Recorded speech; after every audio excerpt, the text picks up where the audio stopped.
All right, I'm up at Discovery, and I'm going to bike ride the Echo Lake Trails. This is the trailhead right at the ski area. It's right at the base of the Anaconda lift. Parking lot. Tune-up shack. I'm riding my snow bike, affectionately named Snow because it's white.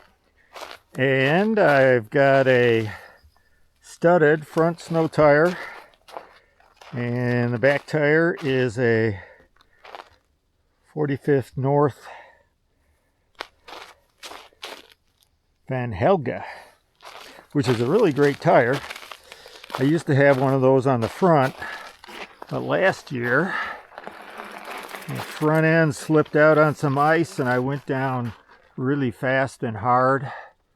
So hard that I broke ribs and actually bent one of the cranks and made the bike unrideable. Had to get that straightened out.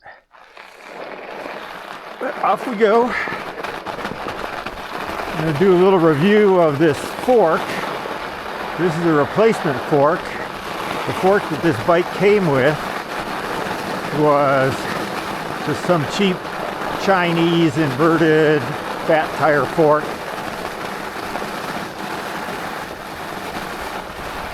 It had no damping whatsoever, so it would top out and clank, and that was pretty annoying. So I bought a Wren Fat Tire inverted fork based upon research and reviews, and unfortunately it doesn't work very well either. It doesn't top out, it does have damping, and it has way too much damping, so on small little bumps like this it just kind of packs down and doesn't rebound, even if you have the rebound damping set wide open. It just doesn't work. There's other issues with this Wren fork. It doesn't have much offset, and because the axle is right underneath the fork tubes, and it has this unique 2-air chamber system. Got an upper air chamber and a lower air chamber, and supposedly the lower air chamber allows you to adjust the progression instead of putting in spacers. Sounds good in theory, but one of the problems, because of the axle location, there's very little room to get your shock pump onto the valve to fill the lower chamber with air. I have several shock pumps, and only the cheapest one with the smallest little head actually fits. And then the other ones, actually there's not enough space to get that shock pump on there. And this fork has only 2 compression settings: open or closed, lockout.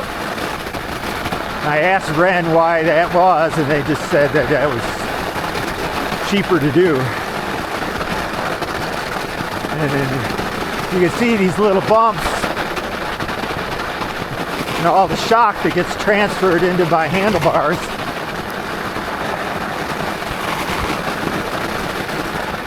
On snow, there's no big drops or bumps, but there's lots of little ones, from animal tracks, human tracks, groomer tracks, ski tracks. So you want something that's small bump compliant. Now unfortunately this fork just doesn't have that. So we're coming back out on the Echo Lake Trail. This whole system is called the Echo Lake Trail system. We were just on a little loop called the Fun K, I guess it's 1 kilometer long. I'm riding around here in March of 2026.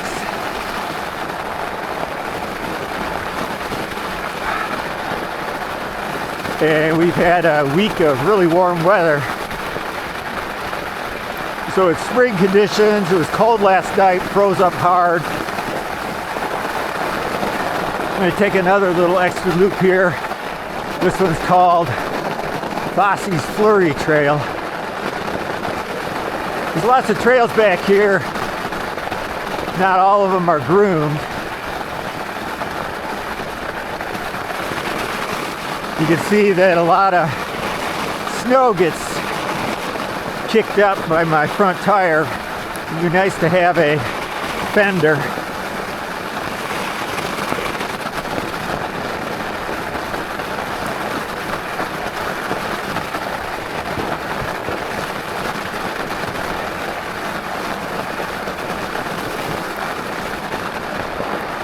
But these trails are maintained by the Echo Lake Trail Association.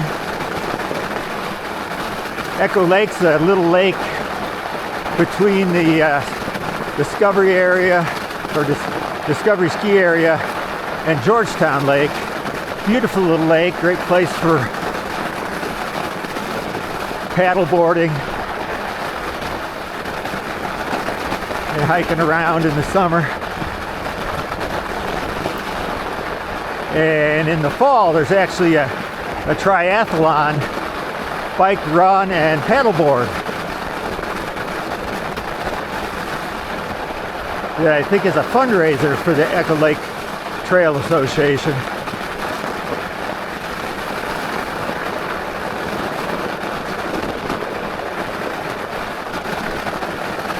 I've only done it once, and that was a long time ago.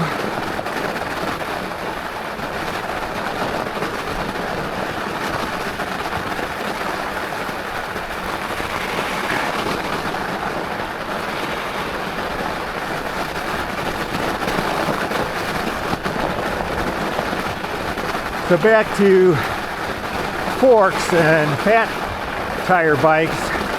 Unfortunately, there's not much selection or quality suspension for a fat tire bike.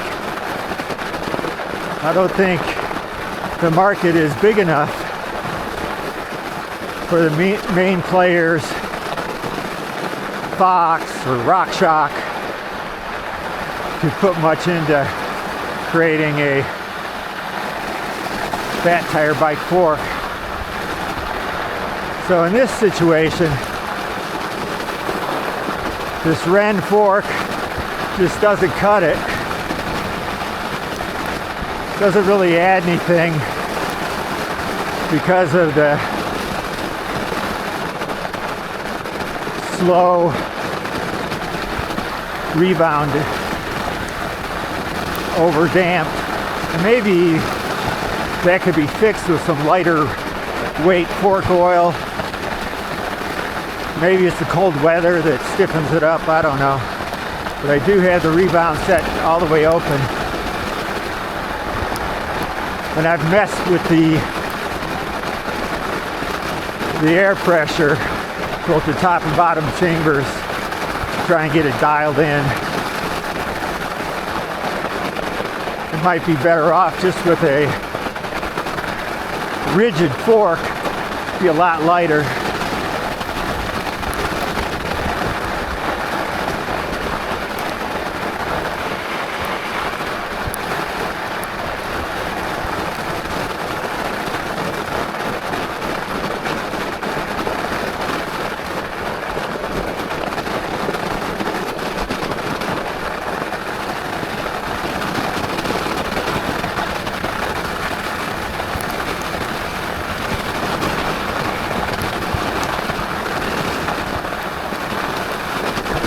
The current temperatures are probably in the mid-20s.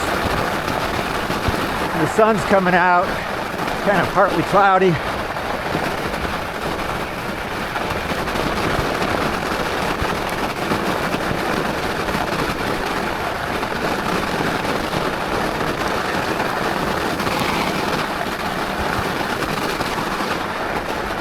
I would describe the trail conditions as pretty rough but firm.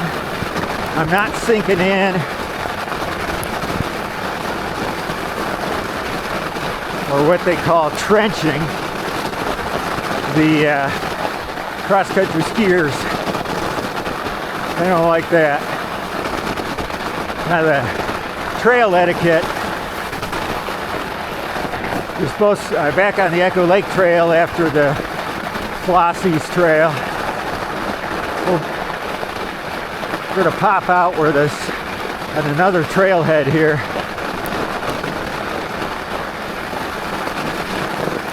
The trail etiquette, fat tire bikes are supposed to ride on the side, but you get over to the side and because of lack of traffic and lack of grooming, the snow is usually much softer over there, and you do tend to trench and dig in.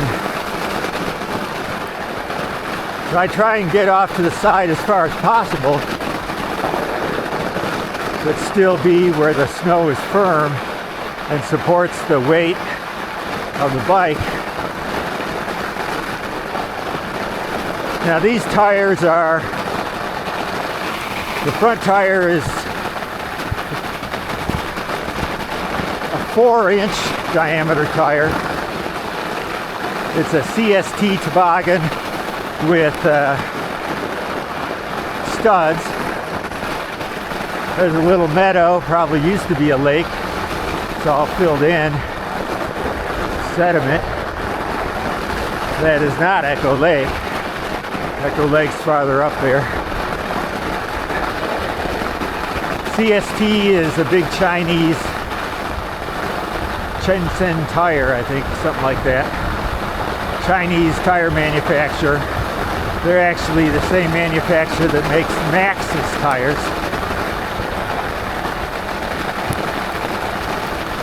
I found the CST tires to be pretty good tires, much cheaper than Maxxis.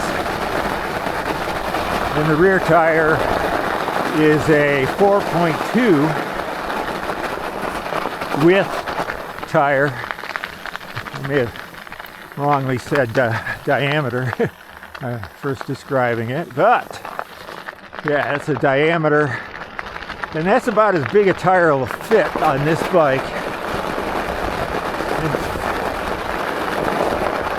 You want, for flotation in snow, you want the fattest tires you can get.